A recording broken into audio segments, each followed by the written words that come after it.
Hello everyone, स्वागत है आप सबका आपके अपने यूट्यूब चैनल एमजे स्टडी पर। तो दोस्तों, आज मैं आपको पेडागोजी ऑफ मैथमेटिक्स के मोस्ट इम्पोर्टेंट क्वेश्चन बताने वाली हूँ। जैसा कि आप सबको पता है कि हर एक यूनिट में से आपके 16 मार्क्स के 2 क्वेश्चन आते हैं और आपको एक क्वेश्चन अटेम्प्ट करना होता है। तो आज मैं जो आपको क्वेश्चन बताऊंगी, अगर आप ये क्वेश्चन कर लेते हो तो आपका उसमें से एक 16 मार्क्स का क्वेश्चन अच्छे से अटेम्प्ट हो जाएगा। तो चलिए अब हम स्टार्ट करते हैं फर्स्ट यूनिट से। सबसे पहली यूनिट में हमारा फर्स्ट क्वेश्चन है, describe the main objectives of teaching mathematics eight secondary stage. Describe the objectives of behaviour terms with examples. यहाँ पर हमें माध्यमिक स्तर पर जो गणित शिक्षण है उसके जो मेन उद्देश्य होते हैं उनको डिस्क्राइब करना है, और यहाँ पर जो हमारा व्यवहारिक पदों के साथ जो उद्देश्य होते हैं उसे विद एग्जाम्पल हमें एक्सप्लेन करना है। यानी आपके फर्स्ट यूनिट में ऑब्जेक्टिव का क्वेश्चन जो भी बनेगा वो इम्पोर्टेंट होता है। एक आपकी ब्लूम टैक्सोनॉमी, वो भी ऑब्जेक्टिव्स होते हैं, वो भी इम्पोर्टेंट है, और ये भी एम्स एंड ऑब्जेक्टिव्स भी इम्पोर्टेंट है। उसके बाद है सेकंड क्वेश्चन हमारा, describe the framing objectives according to Bloom taxonomy. जैसे मैंने अभी बताया था कि ब्लूम टैक्सोनॉमी के अंदर जो ऑब्जेक्टिव्स होते हैं वो भी आपके मेन है। तो जैसे ब्लूम टैक्सोनॉमी का आपको क्वेश्चन किसी भी तरीके से दे सकता है, जैसे इंस्ट्रक्शनल बिहेवियर टर्म्स के अकॉर्डिंग दे सकता है, या फिर सिंपल ये लिख सकता है कि ब्लूम टैक्सोनॉमी को डिस्क्राइब करो। मतलब वहाँ पर आपको कुछ इस तरह से के वर्ड मिलेंगे जिससे आपको आइडिया लगेगा कि ये ब्लूम टैक्सोनॉमी ही हमें यहाँ पर लिखनी है। तो ये भी हमें ये क्वेश्चन आपका बहुत ही इम्पोर्टेंट है। ये क्वेश्चन आपका हर एक टीचिंग सब्जेक्ट के अंदर काम आएगा, चाहे आपका टीचिंग सब्जेक्ट कोई भी हो। और इसके ऊपर ब्लूम टैक्सोनॉमी की मैंने एक वीडियो भी बना रखी है, आप चाहो तो उसको प्लेलिस्ट में जाके वहाँ से आप इसको देख सकते हो।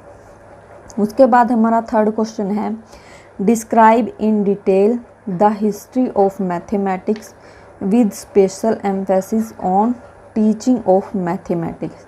यानी गणित के शिक्षण में स्पेशल उसके ऊपर बल देना है, गणित के ऊपर, और हमें उसकी गणित की हिस्ट्री के बारे में डिटेल लिखनी है। ये क्वेश्चन आपका इम्पोर्टेंट है बहुत ज़्यादा, क्योंकि ये पेपर में कई बार आ चुका है। एक क्वेश्चन आपका, what is the meaning of mathematics, discuss about the nature of mathematical proportions, use of quantifiers and Venn diagram. यहाँ हमें मैथमेटिक्स का हमें मीनिंग बताना है, और प्रोपोर्शन जो होती हैं गणित के अंदर वो, और हम क्वांटिफायर का यूज़ कहाँ करते हैं, कैसे करते हैं, और एक वेन डायग्राम, इनके बारे में भी आपको यहाँ लिखना है। तो ये फर्स्ट यूनिट में मैंने 4 ही क्वेश्चन बनाए हैं। 4 क्वेश्चन इसलिए बनाए हैं क्योंकि आप अगर ये चारों क्वेश्चन कर लेते हो तो इनमें से एक क्वेश्चन आपका 16 मार्क्स में पक्का आएगा, वो आप अच्छे से अटैम्प्ट कर सकते हो। जो आपका दूसरा ऑप्शन में क्वेश्चन आएगा उसको आप छोड़ सकते हो। मैंने सिलेबस को थोड़ा कट करके क्वेश्चन थोड़े कम बनाए हैं। उसके बाद है आपकी सेकंड यूनिट। सेकंड यूनिट में क्वेश्चन आपका, right note on the following inductive and deductive method of teaching teaching math. यानी इसके अंदर हमें इंडक्टिव और डिडक्टिव यानी आगमनात्मक और निगमनात्मक विधि हमें डिस्क्राइब करनी है। दूसरा है, इसके 2 पॉइंट है, यानी आपको 8 मार्क्स के अकॉर्डिंग आपको ये लिखना पड़ेगा, भाग ए भाग और बी भाग। उसके बाद है analytic and synthetic method of teaching mathematics. ये होता है आपका विश्लेषणात्मक और संश्लेषणात्मक विधि है, उसका टीचिंग मेथड में हमें डिस्क्राइब करना है। इस तरह से आपके मैंने आगे भी इसी तरह से क्वेश्चन बनाए हैं। Right pedagogical analyse of the following volume, और दूसरा है हमारा रेशो एंड प्रोपोर्शन। जिन टॉपिक्स का पेडागोजिकल एनालाइज लिखा हो तो उसकी हमें पूरी एक डिटेल लिखनी पड़ती है। आपको यहाँ पेडागोजिकल एनालाइज का मीनिंग और उसकी नीड क्यों होती है, इम्पोर्टेंस, ये सारी चीज़ें आपको पता होनी चाहिए। और जो जिस टॉपिक के ऊपर आपको पेडागोजिकल बनाना है उसको भी आपको सारी डिटेल आपको आनी चाहिए। ये क्वेश्चन भी आपके बहुत इंपॉर्टेंट है, क्योंकि वो आपके जो भी सिलेबस के अंदर जो भी आपकी पेडागोजिकल एनालिसिस हैं वो टॉपिक आपके इंपॉर्टेंट हो जाते हैं। उनमें से किसी भी एक टॉपिक के ऊपर आपको ये क्वेश्चन बना देगा। उसके बाद जो थर्ड क्वेश्चन है वो भी इसी टाइप का है कि हमें पेडागोजिकल एनालाइज करना है इक्वेशंस का और ट्रिग्नोमेट्री का, क्योंकि ये क्वेश्चन बहुत ही इंपॉर्टेंट था इसलिए मैंने यहाँ पर डाल दिया। देखो दोस्तों, ये पेडागोजिकल एनालिसिस होता है, ये क्वेश्चन बहुत ही इंपॉर्टेंट है और इसमें आपको मतलब एक मेथड है और एक आपके पेडागोजिकल एनालिसिस है। ये टॉपिक आपके बहुत ज़्यादा इंपॉर्टेंट बनते हैं। अगर आप ये क्वेश्चन कर लेते हो तो सेकंड यूनिट में आपका जो क्वेश्चन है वो 16 मार्क्स का अच्छे से कंप्लीट हो जाएगा। उसके बाद आपका फोर्थ क्वेश्चन जो है वो है discuss about the problem solving method of teaching mathematics. जी, यहाँ पर जो मैंने क्वेश्चन डाले हैं वो आपके 2 मेथड से हैं और 2 आपके पेडागोजिकल एनालिसिस से हैं।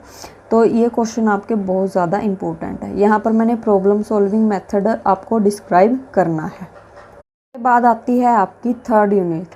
थर्ड यूनिट में आपका फर्स्ट क्वेश्चन है what is mathematics club, discuss the importance of various recreations activities organized by the mathematics club in the school। यानी गणित परिषद क्या है और विद्यालयों में क्या है, गणित परिषद द्वारा जो आयोजित की जाने वाली मनोरंजन क्रियाएं होती हैं उनके महत्व के हमें यहाँ डिस्कस करना है, यानी उसका वर्णन करना है।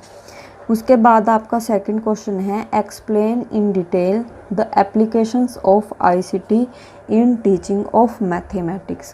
यानी जो सूचना संप्रेषण तकनीक है, जो मैथमेटिक्स का शिक्षण होता है उसके अंदर सूचना संप्रेषण तकनीकी के प्रयोगों का डिटेल में वर्णन करना है। यहाँ पर आईसीटी वाला ये क्वेश्चन आपका बहुत ज़्यादा इम्पोर्टेंट हो जाता है। उसके बाद है आपका discuss about the designing mathematics laboratory and it's effective use. यानी जो गणित की प्रयोगशालाएं होती हैं, यानी उसको डिज़ाइन करना और उसके जो प्रभावशाली उपयोग होते हैं उसके बारे में आपको यहाँ पर बताना है। फोर्थ क्वेश्चन आपका what is projective and non projective teaching ads. यानी आपके जो प्रक्षेपीय और गैर प्रक्षेपी जो टीचिंग एड्स होते हैं उसके बारे में आपको यहाँ पर बताना है। उसके बाद है क्वेश्चन बनाया मैंने राइट शॉर्ट आंसर, इनके बारे में आपको आंसर लिखना है। ये आपका 8 मार्क्स का यहाँ पर क्वेश्चन बन जाएगा। एक है मैथमेटिक्स फेयर्स यानी गणित के मेले, और दूसरा आपने mathematics club and it's activities, ये है गणित परिषद और उसकी एक्टिविटी यानी क्या क्या क्रियाएं होती हैं। ये थे आपके थर्ड यूनिट के क्वेश्चन। दोस्तों इसमें एक अगर आप ये क्वेश्चन नहीं करना चाहते तो आपके माइक्रो टीचिंग्स के भी क्वेश्चन है इसके अंदर, उसके अंदर से भी एक क्वेश्चन आ जाता है। वो क्वेश्चन मैंने इसलिए नहीं बनाए क्योंकि आप यहाँ पर एक ही क्वेश्चन अटैम्प्ट करोगे। अगर आप सिलेबस को इस तरह से कट करके क्वेश्चन करते हो तो आपका सिलेबस भी हाफ हो जाता है और आपका क्वेश्चन भी अच्छे से अटैम्प्ट हो जाएगा।